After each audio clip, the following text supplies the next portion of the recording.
जीवन हमें एक मौका देता है, इसलिए जब भी सही कॉलेज चुनने का समय आए तो सिर्फ मंगलायतन यूनिवर्सिटी आपके बेहतरीन भविष्य और सर्वांगीण विकास के लिए।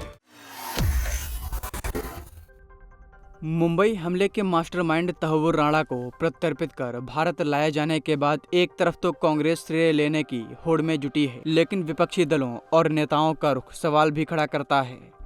खुद राहुल गांधी या पार्टी अध्यक्ष मल्लिकार्जुन खड़गे की ओर से इस विषय पर कोई ट्वीट नहीं किया गया। खुद कांग्रेस के ही नेता व महाराष्ट्र के पूर्व मुख्यमंत्री पृथ्वीराज ने राणा की वापसी से पहले ही यह अपील कर दी है कि राणा की सुनवाई में भेदभाव नहीं होना चाहिए। उनकी इस नरमी पर कांग्रेस के अंदर भी चुप्पी है। वहीं विपक्षी गठबंधन में शामिल राजद, समाजवादी पार्टी और तृणमूल कांग्रेस की चुप्पी भी कई सवाल खड़े करती है। समाजवादी पार्टी की तरफ से सांसद डिंपल यादव ने जरूर खुशी जाहिर की। राजद की तरफ से एक प्रवक्ता ने भी लगभग इसी अंदाज में केंद्र सरकार पर ही निशाना साधा, जबकि तृणमूल के नेता अब तक चुप हैं। सच्चाई यह है कि आतंक को लेकर भी राजनीतिक दलों का रुख अलग अलग ही रहा है। वर्ष 2008 में जब यह घटना हुई थी तो कांग्रेस के वरिष्ठ नेता दिग्विजय सिंह और AR अंतुले ने पहले इसे भगवा रंग देकर पूरी चर्चा को ही मोड़ने की कोशिश की थी। दिग्विजय सिंह ने इसे RSS से जोड़ने की कोशिश की थी और हेमंत करकरे की मौत के लिए जिम्मेदार ठहराया था और बाद में इसे वापस लेना पड़ा था। कांग्रेस भी ऐसे बेतुके बयान से असहज हो गई थी।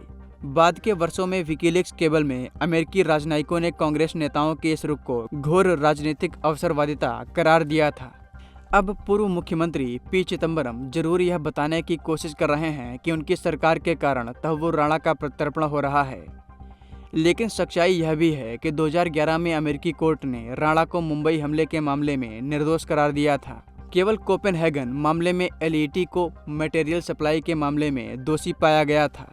तब गुजरात के तत्कालीन मुख्यमंत्री के रूप में नरेंद्र मोदी ने ट्वीट कर इसे भारत सरकार की कूटनीतिक विफलता करार दिया था।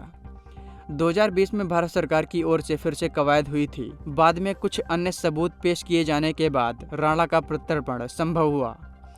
26 नवंबर की घटना के बाद 11 दिसंबर को संसद में इस पर चर्चा हुई थी। तब भाजपा के साथ साथ वाम दल आक्रामक थे और इसे खुफिया और सुरक्षा चूक का बड़ा उदाहरण बताते हुए गृहमंत्री का इस्तीफा मांग रहे थे। भाकपा के गुरदास दास गुप्ता ने बड़ा सवाल खड़ा किया था कि 5 दिन पहले ही रक्षा मंत्री AK एंटनी ने एक कार्यक्रम में कहा था कि समुद्र के रास्ते आतंक के खतरे हैं, फिर भी सरकार सचेत नहीं थी। तब समाजवादी पार्टी सरकार से तो बाहर थी लेकिन समर्थन दे रही थी, इसीलिए उसके सदस्य रामजी लाल सुमन ने भी इसे तत्कालीन सरकार की विफलता बताया था, लेकिन इस्तीफे की मांग से दूर रहे थे।